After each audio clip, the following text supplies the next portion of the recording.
everybody, how is everyone today?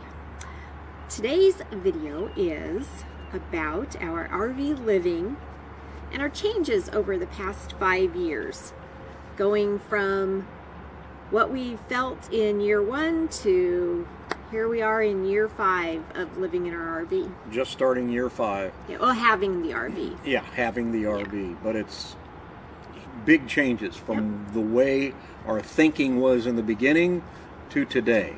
So let's get started. Let's get started. Number one. We have to have full hookups. That was our first year. We have to have them. We have to be at RV parks. There was going to be no way we were going to not be in an RV park without full hookups. 50 amp, water, sewer. I wanted to be hooked up all the time. Because he does not camp. I don't want to camp. I camped as a kid all the time with my dad. Hunting trips and things like that. And I said, I ain't doing that no more. I'm not camping. I'm taking my big old Select Comfort bed with me, my sleep number. I'm not camping. I'm living.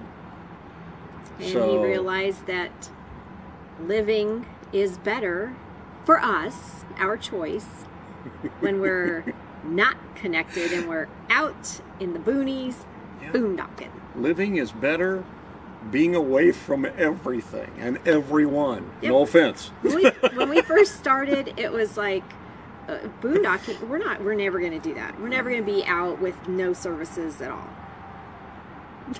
We love it. We changed. We love it. Yep. It's amazing. The freedom. Again, I've said this in several videos, but woof, no stress. I love it. Little stress. Little stress. Just not the big stresses as before. Yeah. But that's our first big change from year 1 to where we are today in year 5. Yeah. The second one would be, we can't do that. To let's try that. Try it. And one of those things is being boondocking and going out to these weird places. Yeah. And just in the past year of where we think we can go boondocking and where we didn't think we could go boondocking has changed also, and just in the past year. Totally changed. So. But that first year, if something was broken, it's like, we can't do that. We can't fix that. We can't do this. What are we going to do now? What are we going to do? We would panic. We would panic. And now when something breaks, I go, WWMD. And I turn it into a WWTD. What would Myron do? And then turn it into, what would Tom do? Yeah, our friend Myron is very resourceful and very handy. And so Tom tries to turn on his Myron brain and it's like, figure it out. And thanks to YouTube too, there's plenty of other people out there sharing how they remedied a problem. You can do anything. I don't care what it is. I don't care what's broken, what looks like it might be broken on your RV. I can guarantee you that in some way, shape, or form, you can fix it.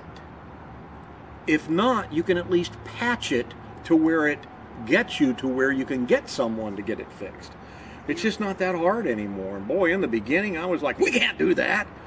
Yep. And now I walk around all the time looking for things that I can do. That he can fiddle with, yeah. Another thing of we can't do that is like certain roads or certain mountain passes. You know, we can't go up that big hill. We can't go down that big hill. And we can't go out into the desert on that rock road. Are you kidding me? Yeah, we can't go through those dips. Most of them we can't. But we did go through a couple of them we didn't think we could go into. And now it's like, let's try it. Yeah. Let's go out there and try it. The worst case scenario is we get 5 miles in and we can't go any farther. I have to back up for 5 miles. Who cares? It's a long way for Lori to walk with the walkie-talkie, though. It's not like I'm on a time schedule. This is true. This is true. Number 3. I'll say it. Okay. In the beginning, it was like I had to have all my home decorations out. Family pictures, little knick-knack things to make the place look cute and homey. I don't need all that stuff. Some pictures, some little knick-knacky things, and I don't even put them out all the time. I have a few with me, but it's like when it comes to pack up and leave day, I don't want to have all that work to do. And it seems like every long stop we make, like we've been in Bakersfield for going on a full month here in another week. After this stop, the next long stop we make, there'll be less stuff out again. And each time there's a little bit fewer things out that we just really don't need. And what I'm hoping is we realize we don't even need to carry some of those items with us, and we can take them and put them back in storage where we have some of our other stuff in storage, our valuables and things like that. What I like though is we're living in it, and it is home, so I do want it to be homey. So there are pictures and little things that I want. And when we are put down for a month, because I do have some pictures out and stuff, and then like when we're camp hosting, we're going to be there several months. So definitely I will be spreading out and get comfortable and homey. But when we're only a week or a few days, or even like when we're doing the boondocking for 2 weeks at a time, I do a little bit, but definitely not what I do more for longer, and definitely not what we used to do in the very beginning. Number 4, we have to keep our desktop computers and our desks. That was year 1. Yeah. Year 5, we had to have our own little desks because we both still work, and we were both still using our desktop computers. Not now.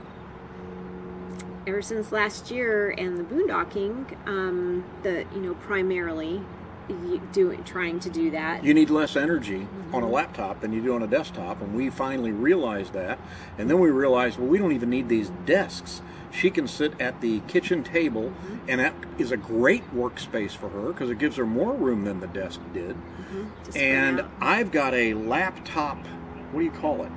It's actually like a desk pad that you would put on a real desk, but it has a nice sturdy bottom board. It's perfect for me. And it works great for him to be able to sit in his easy chair with his laptop, and there's enough room for him to use his mouse on it. And it's thin, so it stands right up next to his chair. And so that's become his desk. Of course, he has his radio station corner desk that's a built-in.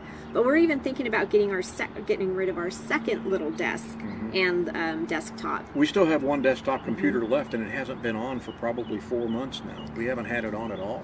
And the other couple of times that you did turn them on, turn it on, was just to make sure it got updated. That's all I did, was turn it on, update it, make sure everything was backed up properly, and then we turned it right back off, and I kind of packed it away again, and we just haven't used it. So we're kind of afraid though, because as soon as he does that, something's going to happen to his laptop, and he's going to go.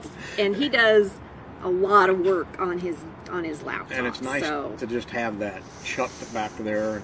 It's not really in the way. If we got rid of the desk, we could still keep the computer and keep it packed away.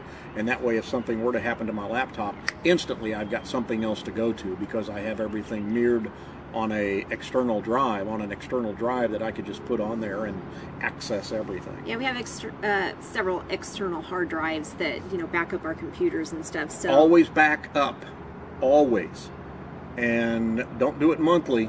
Do it at least weekly, if not daily. Yeah, you need to do mine. Yeah, I sure do. Thank you.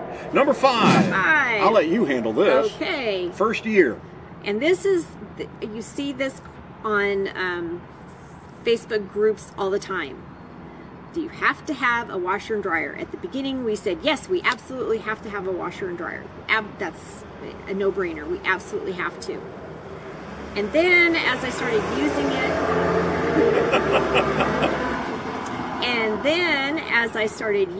it, and I started keeping track of what I was washing in it, how long it took versus going to the laundromat, and it wasn't cost effective. It wasn't time effective. It was a nice Kenmore stackable, so it wasn't the ones that you do everything all in one little machine. However, you could only wash or dry. You couldn't do both at the same time. So to do one small load, it took almost 3 hours. And I definitely was not leaving that thing unattended, so go off and do something. So we're trapped here. How much power did you use in that 3 hours, and how much water did you use in that 3 hours? You can't use it if you're boondocking. Right, which changed our mind about having it also. That just cinched it right there. Plus, the weight. It was over 300 pounds, close to like almost 400 pounds. Do you realize how much those things weigh? It's ridiculous. Especially the stackable unit. The stackable units are ungodly heavy. Yes. Because they put, what, like cement blocks? Or yeah, they put concrete blocks on all four corners to help keep it weighted and balanced. You don't see those blocks till you go to take it out, and it's like, Realize. what is this? Because when we had ours taken out, we had Leisure Coach Works do it, and we had asked them, we said, well, is that something we can do? And they were like, I wouldn't recommend it, because they know exactly what to do and how to get it out. And so we had them take it out. And I love having that closet now, because it got rid of all the stuff that we had laying around hanging out, like TV trays and step stool and laundry stuff. I mean, I had the laundry stuff in the washer and dryer packed in there, but extra towels, toilet paper, paper towels, all that kind of stuff goes in that closet, and it's out of the way, out of sight. It opened up more storage for us without bringing more stuff into the RV. Right. It just gave us an area to rearrange and keep the RV a little more less cluttered. Yep. And then I can get a month's worth of laundry done in two and a half hours instead of 3 hours for one little tiny load. Yeah. So for us, that was the one of the biggest changes. Was, you know, in the beginning, we absolutely positively have to have a washer and dryer. Oh, that's a big deal. Look at this, I've got our washer and dryer in here. Oh, wow. But then as time went on and I tried doing the math and the comparison, it wasn't cost effective. And you'll see arguments both ways. So it's whatever is best for you. So there is our top 5 from year 1 to year 5. We can't do that to, let's try that. Yeah. Kind of a cute little thing that we did and put together, and it kind of opened our eyes up after we went back and started looking at some of the things that we wouldn't do in year 1, and now it's like, meh. We were still learning. And this by no means is, this is absolutely how it is. This is what happened for us. Hey, it works how for our us. mind thoughts changed, and the way that we traveled changed, and the way that we wanted to live our RV lifestyle changed. So thank you so much for watching. We hope you enjoyed this video. If you did, give it a thumbs up. Let us know in the comments below what's changed for you if you're a full-timer from when you started to today. Regardless of how long that span is, let us know what you've changed or how your mindset has changed. If you're a new subscriber, welcome to our family, our channel. We thank you for coming along. We got an Amazon link below too. You can check us out there, and it's kind of like giving us a little tip through Amazon. Doesn't cost you any more if you shop online. And check us out on our webpage, TomandLoriRVLife.com. We're on Facebook, Instagram, and here. Yeah, on YouTube. Thank you for watching. See ya. See ya. Life is short, make it sweet.